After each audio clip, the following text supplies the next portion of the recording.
Desde San Francisco vamos a ver el primer video del grupo del carbono. En particular nos vamos a enfocar en los elementos y la alotropía del carbono. El grupo se encuentra en el bloque P. Ya hemos hablado de halógenos, calcógenos y grupo del nitrógeno. Nos va a restar ver el grupo del boro para completar el bloque.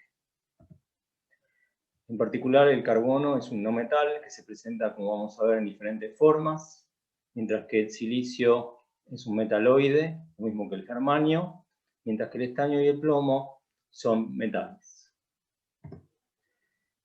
En cuanto a las propiedades, vamos a remarcar lo siguiente. Si nos fijamos en el radio atómico, el radio aumenta notablemente al ir de carbono a silicio, pero luego prácticamente no aumenta. ¿Por qué? Porque se insertan los metales de transición, la primera serie, antes del germanio, y eso hace que se produzca una cierta contracción del radio y sea menor de lo que uno esperaría.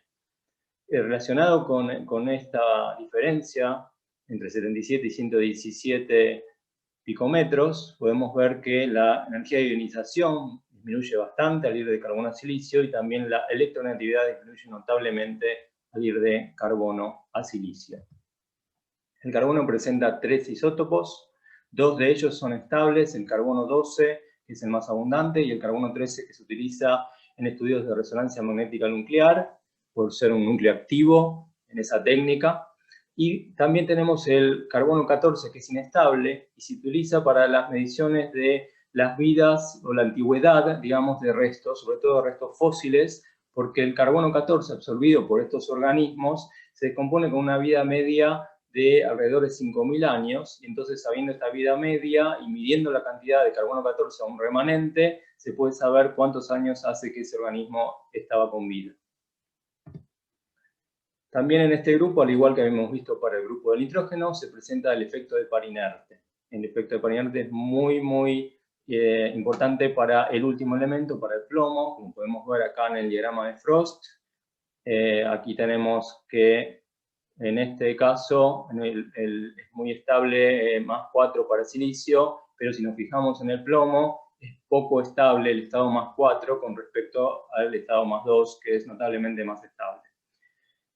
Bien, ¿por qué es que ocurre este efecto de par inerte y se estabiliza el estado más 2 y es más difícil arrancar esos otros 2 electrones que se encuentran en los orbitales 6s? Habíamos dicho, para nitrógeno, que una de las posibilidades es explicar como un efecto relativista, vinculado a que la masa de los electrones aumenta cuando viajan en velocidades cercanas a la de la luz. En particular, si pensamos en los orbitales que están en el nivel 6, podemos hacer la cuenta utilizando estas ecuaciones y el efecto relativista puede observarse acá, que nos dice que la masa del electrón pasa a ser 1,2 veces la masa del electrón, digamos, en reposo o a velocidades más bajas. Entonces, ¿qué pasa? Esa masa hace que el radio del orbital, que está definido en el denominador por la masa, disminuya. ¿Sí? Es inversamente proporcional a la masa el radio del orbital. Por lo tanto, esto hace que haya una contracción del orbital 6s. Esa contracción del orbital 6s hace que sea más difícil arrancar los electrones del orbital. En cuanto a la abundancia, lo que queremos remarcar es que el silicio es el elemento más abundante de este grupo, y de hecho es el segundo elemento más abundante de la Tierra después del oxígeno. En particular lo encontramos en la arena, en las rocas, en una muy buena cantidad de minerales. Pasando a la alotropía del carbono, el primer caso que vamos a estudiar es el del diamante. El diamante es el compuesto, la sustancia, digamos, no es un compuesto, es un elemento, es la sustancia más dura que se conoce. ¿Sí? Puede cortar metales, puede cortar acero, puede cortar cosas que nos parecen muy duras, las puede cortar perfectamente un diamante. Y aquí tenemos de alguna manera la razón estructural de por qué ocurre eso. Hay un arreglo tridimensional de enlaces carbono-carbono, cada carbono está enlazado a otros 4 y así tridimensionalmente. Aquí podemos ver un esquema de la celda unidad. La distancia de enlace es relativamente corta, es un enlace muy fuerte porque no hay pares de electrones libres, y esa fuerza de enlaces además siendo tridimensional, hace que el diamante sea una sustancia excesivamente dura. Otras alotropías que muestra el carbono son el grafito, en el cual tenemos ahora planos con enlaces conjugados. Esos planos están, digamos que pueden conjugar sus enlaces, están separados por una cierta distancia. Eso hace que el grafito sea untuoso al tacto, porque estos planos pueden deslizarse entre sí. Y además tiene conductividad en el sentido de estos planos, ¿sí? Tiene una conductividad eléctrica en el sentido de los planos, y muy poca conductividad perpendicularmente a estos planos que podemos ver acá. Aunque nos parezca raro, digamos, es la sustancia, el elemento, digamos, carbono, tiene su forma alotrópica más estable como grafito. ¿Sí? Aquí podemos ver que el delta G es ligeramente negativo para ir de diamante a grafito. El diamante en particular es estable a muy altas presiones y temperaturas, entonces si uno aplica al grafito presión, sobre todo muchísima presión, se pueden formar diamantes que son los diamantes industriales que podemos encontrar. Otras formas alotrópicas son el grafeno, que sería como tomar una de estas capas nada más del grafito, los fullerenos, que son esféricos, y los nanotubos. Ahora vamos a detallar un poquito más en estas otras formas.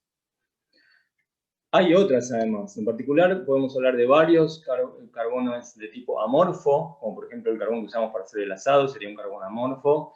Hay nanofibras y fibras de carbono, que también, digamos, son relativamente amorfas porque no tienen un espaciamiento constante, no tienen una estructura que uno pueda ver espacial como se puede ver en estos otros casos.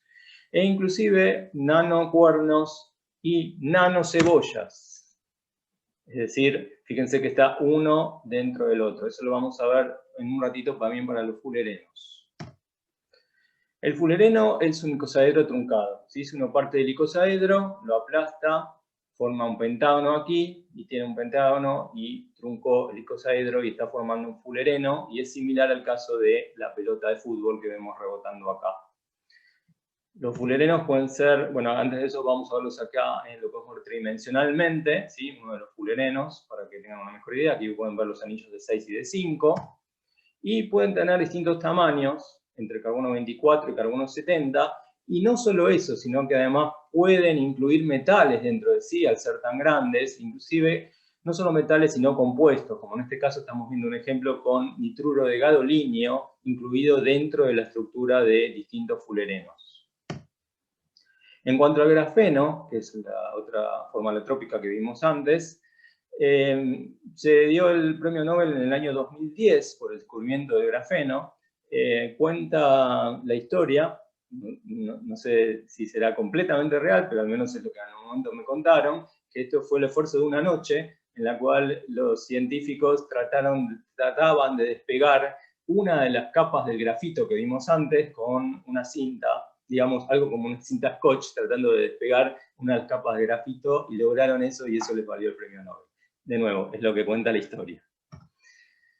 El grafeno, entonces, es la sustancia más fuerte que se conoce, 200 veces más fuerte que el acero, y es muy elástico. Es elástico, pero bueno, como todo elástico, finalmente se rompe. Otra forma alotrópica, entonces, bastante conocida, son los nanotubos de carbono. Los nanotubos de carbono también pueden presentar distintos tamaños, como podemos ver aquí, o aquí. Y los podemos pensar como que se arman al tomar grafeno y cerrarlo, como se muestra en el video. Entonces podemos ver que al cerrarlo hay dos formas de hacerlo. Uno es en zigzag, los ciclos, fíjense que están formando aquí un zigzag, y otro es con los ciclos en línea.